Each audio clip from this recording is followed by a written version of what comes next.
সবাইকে আসসালামু আলাইকুম। প্রিয় দর্শক, কেমন আছেন? আশা করি অনেক অনেক ভালো। স্বাগতম জানাচ্ছি আজকের পর্বে কাঁচা মিষ্টি কুমড়া দিয়ে এক অজানা একটি রেসিপি আপনাদের সাথে শেয়ার করব। আমি যেভাবে এই রেসিপিটি তৈরি করব, আমার বিশ্বাস আপনারা কখনো এভাবে তৈরি করে খাননি। যদি একবার এভাবে তৈরি করেন তাহলে দেখবেন প্রায় এভাবে তৈরি করতে চাইবেন। খুবই টেস্টি হয়। তো বন্ধুরা, যদি ভালো লাগে একটি লাইক দিয়ে ভিডিওটি দেখার অনুরোধ করছি। লাইক কমেন্ট শেয়ার করে পাশে থাকলে কৃতজ্ঞ থাকবো। তো এই রেসিপি তৈরি করার জন্য এখানে আমি একটি কাঁচা মিষ্টি কুমড়া নিয়েছি। মিষ্টি কুমড়ার অর্ধেকটা আমি এই রেসিপিতে ব্যবহার করব, আর আমি এভাবে কেটে নিলাম, উপরের খোসাটা ছাড়া সহ কেটে নিয়েছি।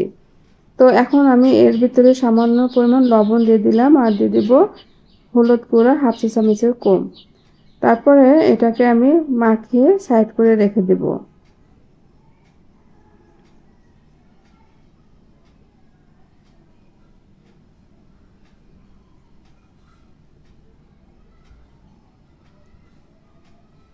তো এটা মাখানো হয়ে গেছে, এটাকে সাইড করে রেখে দিয়ে আমি চুলার পাশে চলে যাব।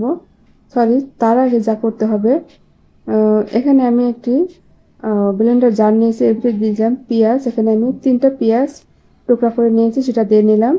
আর দিয়ে নেব রসুন কোয়া, বড় সাইজের 3টা রসুনের কোয়া দিয়ে দিলাম।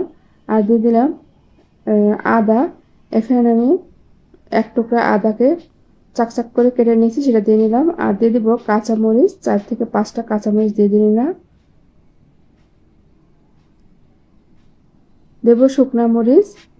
এখানে আমি 4-5টা শুকনা মরিচ ব্যবহার করছি। আর ঝালটা অবশ্যই আপনারা আপনাদের পছন্দ মতো দেবেন। আর এখানে নিয়ে নিয়েছি সরিষাটাকে ধুয়ে পরিষ্কার করে নিয়েছি। এখানে আমি 1 চা চামচ পরিমাণ সরিষা ব্যবহার করব। আর দিয়ে দেব হলুদ গুঁড়া হাফ চা চামচের মতো। দিয়ে দেব জিরা গুঁড়া হাফ চা চামচের মতন। আর দেব ধনিয়া গুঁড়া হাফ চা চামচের থেকে একটু কম। আর দিয়ে দেব লবণ স্বাদ মতো। সব কিছু দিয়ে একটা পেস্ট তৈরি করে নেব। তার আগে এর ভিতরে আমি সামান্য পরিমাণ পানি দিয়ে এটাকে ব্লেন্ডারে পেস্ট করে নেব। এই তো পেস্ট করা হয়ে গেছে। এখন আমি চুলার পাশে চলে যাব। চুলা একটি প্যান বসিয়ে দিয়েছি, আর এতে আমি তেল দিয়ে দিলাম পরিমাণ মতো। এখন তেলটা গরম হলে এর ভিতর আগে থেকে কেটে রাখা এই যে মিষ্টি কুমড়ার যে টুকরা, সেগুলোকে আমি এই ফ্রাই প্যানে একটা একটা করে দিয়ে দিব। আর এগুলোকে আমি হালকা করে একটু ভেজে নিব।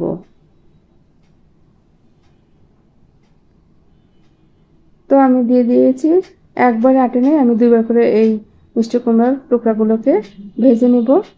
তো সামান্য একটু ভাজা হলে এটাকে উল্টে দিতে হবে। একদম কড়া করে ভাজার দরকার নেই, হালকা একটু ভাজলেই চলবে।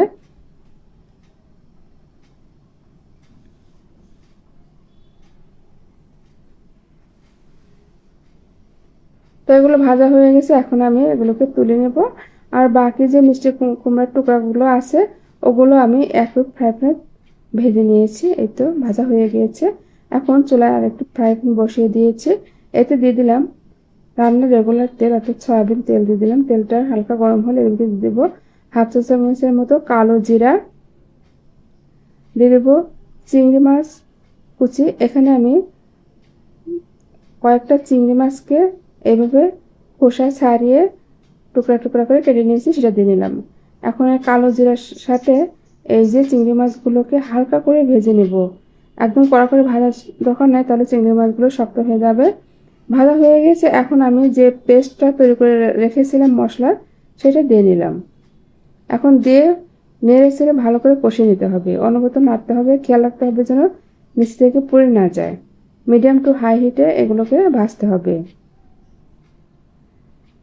কিছুটা ওই যে জারটা ধুয়ে কিছু পানি দিয়ে দিলাম এর ভিতরে। তারপরে ভালো করে কষিয়ে নিতে হবে।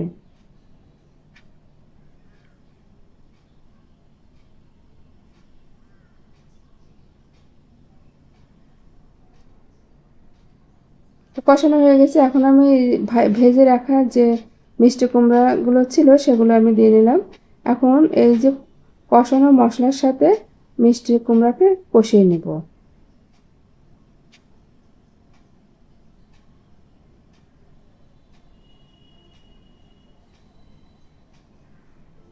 তো কষানো হয়ে গেছে, এখন দিয়ে দিব পানি। এখানে আমি 1 কাপ পরিমাণ পানি ব্যবহার করব। অনেক বেশি পানি দরকার হবে না, এটাকে আমি মাখো মাখো ঝোল করে রান্না করব। অনেক ঝোল দেওয়ার দরকার নেই, মাখা মাখা করে রান্না করতে হবে। তারপর ঢাকনা দিয়ে ঢেকে এটাকে আমি মিডিয়াম টু লো আছে রান্না করব। এই পর্যায়ে ঢাকনাটা খুলে একটু নেড়ে দেব।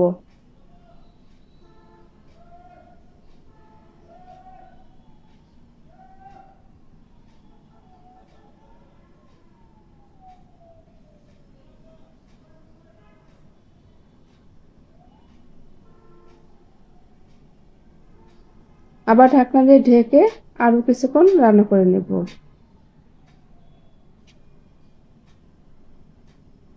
তো এই পর্যায়ে আমার রান্নাটা প্রায় শেষের দিকে।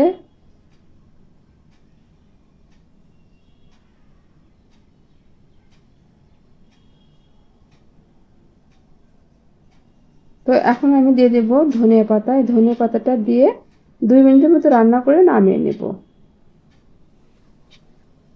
এখন আমার রান্নাটা পুরোপুরি কমপ্লিট হয়ে গেছে, নামিয়ে পরিবেশন করব। তো বন্ধুরা দেখতেই পাচ্ছেন কতটা লোভনীয় হয়েছে। এটা দেখতে যেমন লোভনীয় হয়, খেতে কিন্তু অসম্ভব সুস্বাদু হয়। অবশ্যই বাসায় একদিন তৈরি করে খেয়ে দেখবেন। এটা গরম ভাত, রুটি, পরোটা সবকিছুর সাথে অসাধারণ লাগে খেতে। তো বন্ধুরা, ভিডিও কেমন লাগলো কমেন্ট করে জানাবেন। আজকের মতো এখানে বিদায় নিচ্ছি, চলে আসবো আবার নতুন কোনো রেসিপি নিয়ে। আপনাদের জন্য অনেক অনেক দোয়ার ভালোবাসা রইল। আমার জন্য দোয়া করবেন। ভালো থাকবেন, সুস্থ থাকবেন। আল্লাহ হাফিজ।